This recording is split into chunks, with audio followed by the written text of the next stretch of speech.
ठरलं तर मग या मालिकेच्या पुढील काही येणाऱ्या भागांचे अपडेट जाणून घेऊया आपल्या आजच्या या व्हिडिओमध्ये। चला तर मग मित्रांनो, अजिबात वेळ वाया न घालवता सुरुवात करूया आपल्या आजच्या या व्हिडिओला। तर आता आपण इथे पाहणार आहोत की आता सचिन समोर खूप मोठ्या सत्याचा उलगडा होणार आहे। तर आता सुमनसुद्धा नागराजवरती काहीतरी ठोस ॲक्शन घेण्याचा विचार करणार आहे। आता नेमकं काय घडतं, कसं घडतं हे सगळं जाणून घेऊया आपल्या या व्हिडिओमध्ये। तर आपण आता पाहतो की साक्षी ही घरातून बाहेर पडण्यासाठी निघालेली असते। इतक्यात आता तिला दरवाजा उघडण्या अगोदर बाहेर काही लोकांच्या बोलण्याचा आवाज येतो। साक्षी विचार करते, माझ्या बंगल्याबाहेर एवढ्या मोठ्याने कोण बरं बोलत असेल ते सुद्धा। यावेळी साक्षी अलगच बाहेर डोकावून बघते तर तिला बाहेर पोलीस तिच्या पेपरवाल्याची चौकशी करताना दिसतात। साक्षी विचार करते, अरे हा तर माझाच पेपरवाला आहे, पोलीस याला एवढं काय विचारतायत आणि पोलीस याची कसली चौकशी करतायत? पोलिसांना संशय तर आलेला नसेल ना मी जिवंत असल्याचा? पोलीस मलाच तर शोधत इथपर्यंत आले नसतील ना? काय गडबड असेल ही सगळी नेमकी? हे पोलीस का आले असतील इथे? पोलीस जर माझ्यापर्यंत पोहोचले तर? ती पुन्हा डोकावते तर बाहेर आता पोलीस आणखीन जास्त चौकशी करतात आणि मग त्या माणसाला तिकडनं घालवतात आणि ते आता साक्षीच्या घराच्या दरवाजाबाहेर येतात। आता साक्षी प्रचंड घाबरलेली असते, ती जाऊन हॉलमध्ये आत उभी राहते। त्याबरोबर पोलीस आता दरवाजा ठोठावायला लागतात। पोलीस म्हणत असतात, कोणी आहे का आतमध्ये? मॅडम दरवाजा उघडा, कोणी आहे का? प्लीज दरवाजा उघडा। आता पोलीस दरवाजा उघडा करत असतात। आता इकडे साक्षी मात्र तितकी जास्त घाबरत चाललेली असते। तिला वाटत असतं की मी काय करू, अण्णासुद्धा नाही आहेत, मी दरवाजा उघडू तरी कसा? जर पोलिसांनी मला पकडलं तर मी पुन्हा काय करू? मी या सगळ्यातनं कशी सुटू? काय करू? हे सगळे प्रश्न तिला पडलेले असतात। पोलीस सांगत असतात, हे बघा तुम्ही दरवाजा उघडा नाहीतर आम्हाला दरवाजा तोडावा लागेल, दरवाजा उघडा। त्याबरोबर मग मात्र आता साक्षी विचार करते की नाही मी जर दरवाजा उघडला नाही तर कदाचित त्यांना माझ्यावरती आणखीन जास्त शंका येऊ शकते। मी उगाचच स्वतःहून शंकेला आमंत्रण द्यायला नको। साक्षी शांत हो, सॉरी समिधा आहेस तू, समिधा तू साक्षी नाहीच आहेस। साक्षी म्हणून तुझा असलेला भूतकाळ सगळा तू पुसून टाकला आहेस आणि आता तू फक्त समिधा आहेस, समिधा शेखर। हां समिधा, तू जाऊन दरवाजा उघड। मग आता लगेचच साक्षी म्हणून समिधा दरवाजा उघडते आणि लगेचच आता ती म्हणते, बोला। त्याबरोबर पोलीस म्हणतात, इतका उशीर का लागला तुम्हाला दरवाजा उघडायला?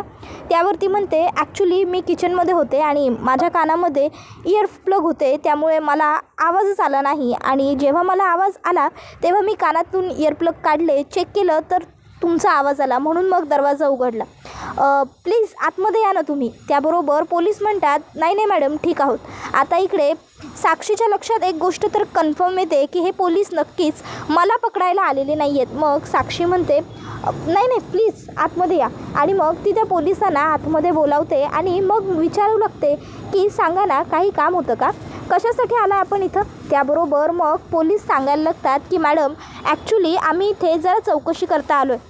नाही म्हणजे या कॉलनीमध्ये गेल्या 4-5 दिवसांपासून काही चोर फिरता आहेत अशी खबर लागलेली आहे आणि त्याचबरोबर CCTV फुटेजमध्ये सुद्धा म्हणजे काही अज्ञात लोक सतत सोसायटीच्या आसपास फिरताना दिसत आहेत। कॉलनीमध्ये सतत चोर फिरत आहेत। तुमच्या जवळच जी सोसायटी आहे त्या सोसायटीमध्ये 3 माणसांच्या घरात एकाच रात्री चोरी झालेली आहे, त्यामुळे आम्ही सगळीकडे चौकशी करतोय। तुम्ही कोणा अशा म्हणजे संशय येईल अशा माणसांना पाहिलं आहे का? त्याबरोबर साक्षी म्हणते, संशय येईल अशा माणसांना? सॉरी इन्स्पेक्टर, पण मी खरोखर कोणाला पाहिलेलं नाही आहे हो। त्यावर आता साक्षीला खूपच जास्त घाम फुटलेला असतो।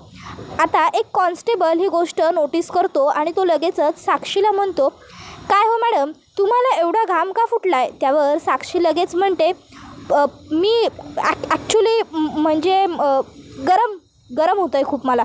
त्याबरोबर तो हवालदार म्हणतो, अहो मॅडम काय चेष्टा करताय का आमची? नाही तुम्हाला गरम होतं आहे का? अहो हिवाळ्याचा महिना सुरू आहे। त्याबरोबर लगेचच ती म्हणते, नाही म्हणजे मी किचन म्हटलं ना तुम्हाला, कुकिंग करत होते, स्वयंपाक करत होते, सो त्यामुळे मला जरा घाम आला असेल। एनिवे ते सगळं सोडा ना, तुम्ही चौकशीसाठी आलाय ना? मग मला वाटतं की मी तुमच्या प्रश्नांची उत्तरं दिली आहेत, तुम्ही मला विचारलं होतं तेवढं सांगितलं आहे। त्यावर इन्स्पेक्टर म्हणतात, मॅडम तुमच्याबरोबर आणखीन या घरामध्ये कोणी राहतं का? त्यावर ती म्हणते की नाही मी एकटीच राहते इथे। हां सध्या माझा एक कलीग आला आहे, तो इथे माझ्याबरोबर राहतो। आम्ही कामासाठी एकत्र आलो आहे. सो तो माझ्याबरोबर इथेच असतो. तो ॲक्च्युली कॅनडाला असतो, पण काही दिवसांकरता तो इथे असतो. त्याबरोबर मग इन्स्पेक्टर म्हणतात, अच्छा म्हणजे एकंदरीत बघायचं झालं तर तुमचा जो तो मित्र आहे तो इथं कामासाठी आला आहे आणि एरवाळी तुम्ही एकटेच असता, बरोबर? त्यावरती होकार देते. त्यावर मग इन्स्पेक्टर साहेब सांगतात की मॅडम, सध्या एकट्या बाई माणसाने राहणं सेफ नाही आहे, त्यामुळे रात्री सांभाळून राहा, व्यवस्थित घराला कडी खिडक्या सगळं काही बंद करून घेत जा. रिस्क आहे, सध्या चोर सगळीकडेच फिरत आहेत. त्याबरोबर ती म्हणत असते, yes surely inspector, thank you very much. आणि मग आता ते इन्स्पेक्टर आणि हवालदार तिकडनं निघून गेल्या साक्षी लगेचच दरवाजा बंद करते आणि म्हणते, थँक गॉड त्यांना माझ्यावरती संशय आला नाही किंवा त्यांना खरं कळलं नाही, नाहीतर किती वाट लागली असती. त्याबरोबर आता इथे सचिनकडनं साक्षीचा जो फाईलमधला फोटो खाली पडलेला असतो, सचिन तो फोटो बघतो आणि सचिनला संशय येतो की ही समिधाच तर नाही आहे ना. पण मग त्याला प्रश्न पडतो की नाही ही समिधा कशी असू शकते. आता सचिन तो फोटो अगदी व्यवस्थित निरखून बघत असतो. सचिनला वाटत असतं की या फोटोबद्दल आपल्याला आणखीन जरा माहिती जाणून घ्यायला हवी, पण कोणाकडनं? अर्जुनला विचारलं तर अर्जुन सरळ उत्तर देणार नाही. मग त्याला समोर मेडिटेशन करत बसलेली अस्मिता दिसते.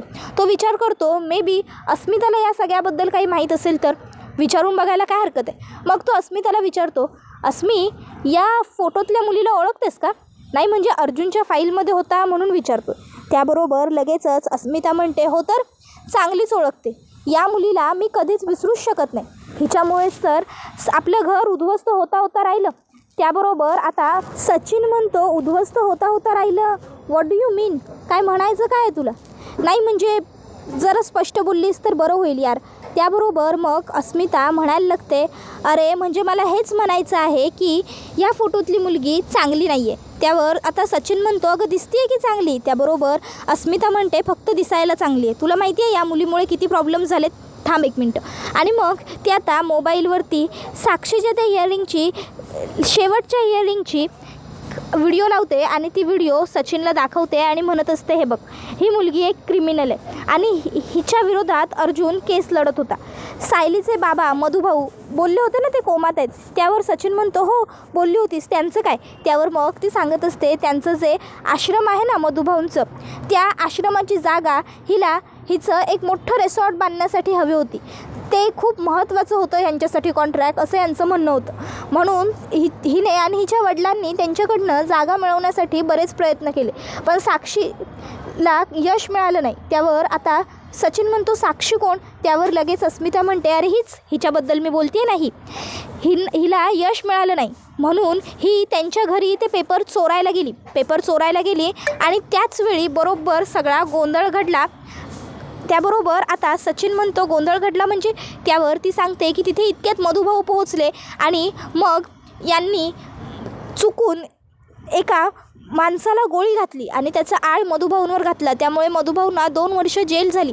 त्यामुळेच तर अर्जुनला सायलीबरोबर कॉन्ट्रॅक्ट मॅरेज करावं लागलं होतं. आणि तुला माहिती आहे का, या सगळ्यामध्ये तन्वीने मदत केली होती त्यांना. त्याबरोबर आता हे सगळं कळाल्यावर मग आता सचिनच्या समोर 2 नावं आलेली असतात, एक तर साक्षी शिखरे आणि एक तर महिपत शिखरे. आणि साक्षी आणि समिधाचा चेहरा बऱ्यापैकी सेम आहे ही गोष्टसुद्धा सचिनने नोटीस केलेली असते. त्याचबरोबर साक्षीचे जे वडील आहेत तेच समिधाचे मामा आहेत ही गोष्टसुद्धा त्याच्या लक्षात येते. आणि जेव्हा तो ती कोर्टातली व्हिडिओ बघतो तेव्हा साक्षी मोठ्याने ओरडत असते की नाही मी काहीही केलेलं नाही आहे, मी निर्दोष आहे, मला सोडून द्या. हा जो तिचा आवाज त्याने ऐकलेला असतो तो आवाज त्याला सतत आठवत असतो. म्हणजे साक्षी आणि समिधाचा आवाजसुद्धा सेमच आहे. मग त्याला प्रश्न पडतो की याचा अर्थ या दोघी एकच असतील का? आता तो या सगळ्या विचारांमध्ये मग्न असताना त्या ठिकाणी कल्पना येते आणि कल्पना म्हणत असते की काय रे, तुम्ही जाताय ना गायनाकडे? सचिन तू जाशील का मी जाऊ अस्मिताबरोबर? सचिन म्हणतो नाही आम्ही निघतच होतो. आणि मग सचिन हा अस्मिताला पटकन जा रेडी होऊन ये असं सांगतो. अस्मिता ही पटकन आवरून येते. त्यानंतर सचिन आणि अस्मिता हे दोघंही जण आता हॉस्पिटलमध्ये येतात. आता गायनाईकला भेटायला जाताना सचिनने आणि अस्मिताने फोन सायलेंट केलेला असतो. दोघंजणं डॉक्टरला भेटतात. डॉक्टर अगदी व्यवस्थित सगळं चेकअप करतात.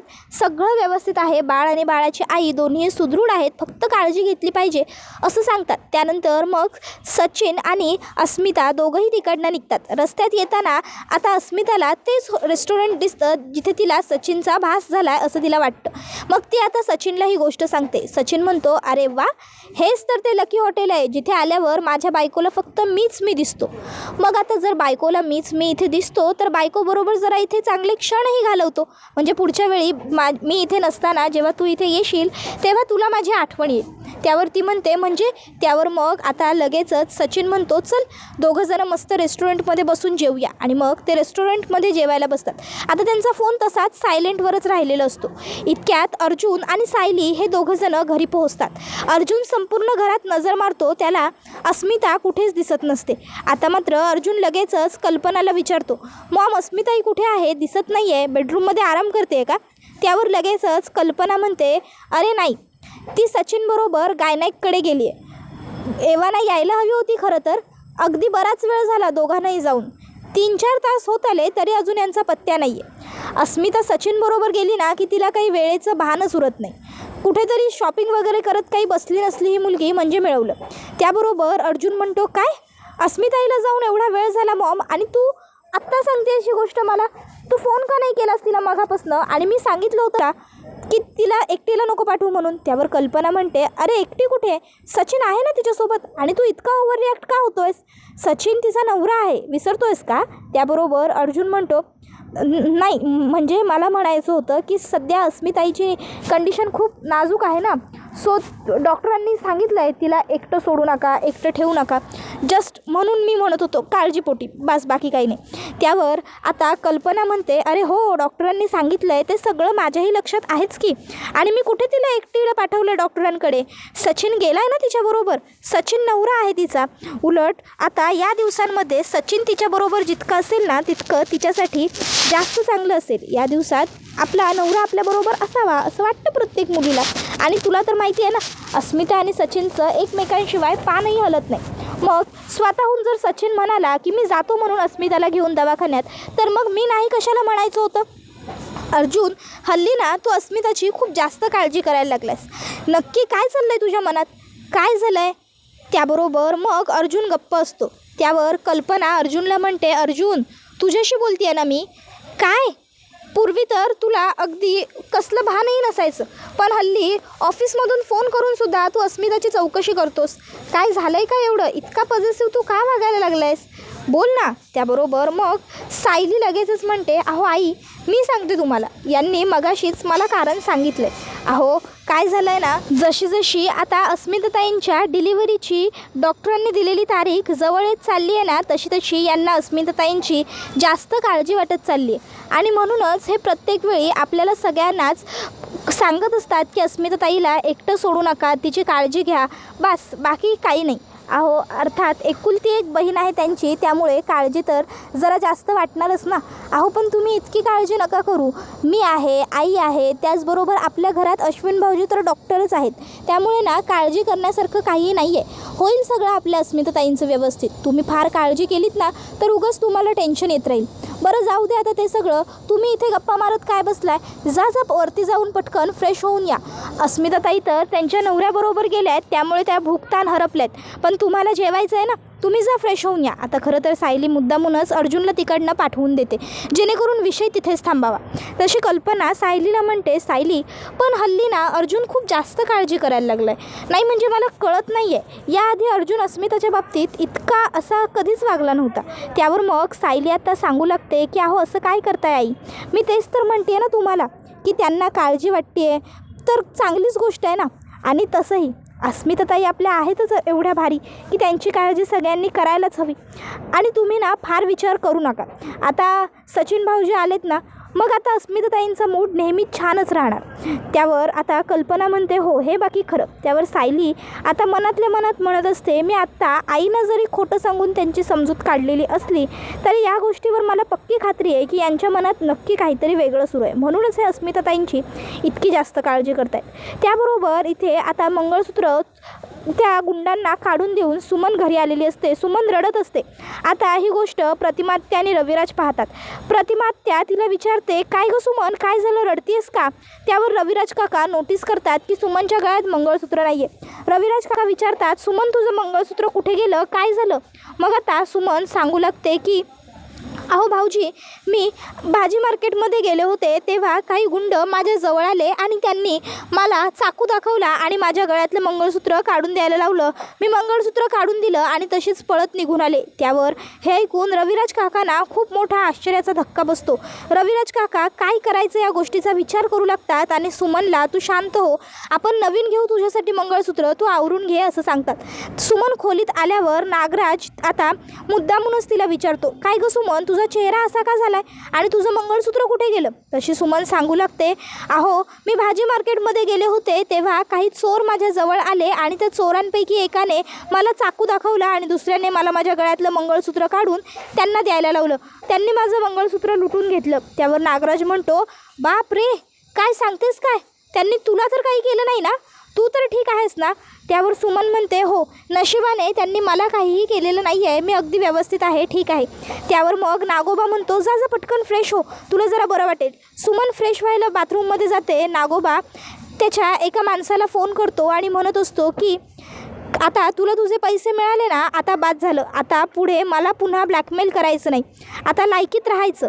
प्रत्येक वेळी फोन करून पैशांसाठी मला त्रास द्यायचाच, प्रत्येक वेळी फोन करून माझं जिना हराम करायचंच ना. आता दिले तुझे पैसे, तुला तोंडावर फेकून दिले. त्याबरोबर आता बाथरूममधून फ्रेश होऊन येत असलेली सुमन त्याचं हे सगळं बोलणं ऐकते आणि मग सुमन विचार करते, याचा अर्थ माझं मंगळसूत्र लुटणारे चोरसुद्धा यांचेच होते, यांनीच केलं हे सगळं. शी, आत्तापर्यंत खोटं बोलत होते, वाईट वागत होते, हात उचलत होते, पण चोरीमारी तरी कमीत कमी करत नव्हते, पण आता तर हे सगळं सुद्धा करायला लागले. नाही, आता मला हे सगळं भाऊजींच्या कानावर घालायला हवं का? उगाचच्या उगाच त्या दिवशी सायली म्हणाली त्याप्रमाणे मी प्रत्येक वेळी यांना पाठीशी घालते, यामुळे मीच तर यांना प्रोत्साहन देत नाही आहे ना हे सगळं चुकीचं काम करायला. नाही, आता मी गप्प बसायला नको, काय करू, जाऊन भाऊजींना सांगू का? पण जर मी भाऊजींना सांगितलं हे सगळं यांनी केलं आहे तर भाऊजींना काय वाटेल, त्यांना किती वाईट वाटेल, किती मोठा धक्का बसेल, त्यांना खूप त्रास होईल या गोष्टींचा, असा सुद्धा आता सुमन विचार करते. तर दुसरीकडे सायली अर्जुनकडे येते आणि तुमच्या मनात काय सुरू आहे, तुम्ही अस्मिताताईंची एवढी जास्त काळजी का करताय असं विचारू लागते. पण अर्जुन आता सायलीबरोबर खोटं बोलतो, काही नाही असं म्हणतो. त्यावर सायली म्हणत असते, तुम्ही कितीही प्रयत्न केला ना तरी तुम्ही माझ्याजवळ खोटं नाही बोलू शकत, कारण काय ना, एखाद्या वेळी तुमचे ओठ माझ्याशी खोटं बोलूनही जातात पण तुमचे डोळे माझ्याशी खोटं बोलत नाही. आणि सध्या तुमचे डोळे काहीतरी वेगळं सांगतायत मला आणि तुमचे ओठ काहीतरी वेगळंच सांगतायत. नेमकं काय सुरू आहे तुमच्या मनात ते मला ताबडतोब सांगा, नाहीतर बघा माझ्या इतकं वाईट कोणी नाही, असं सायली म्हणत असते. आणि हा व्हिडिओ इथेच संपतो.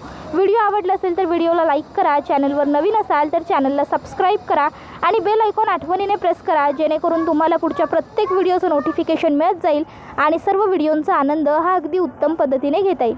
चला तर मग प्रेक्षकांनो, आजच्या पुरतं इथेच थांबूया. ठरलं तर मग ही मालिका तुम्हाला कशी वाटते हे आम्हाला कमेंटमध्ये सांगायला विसरू नका. पुढचा व्हिडिओ येईपर्यंत या व्हिडिओचा छान पद्धतीने आनंद घेत राहा. टाटा, बाय बाय, धन्यवाद, take care all of you.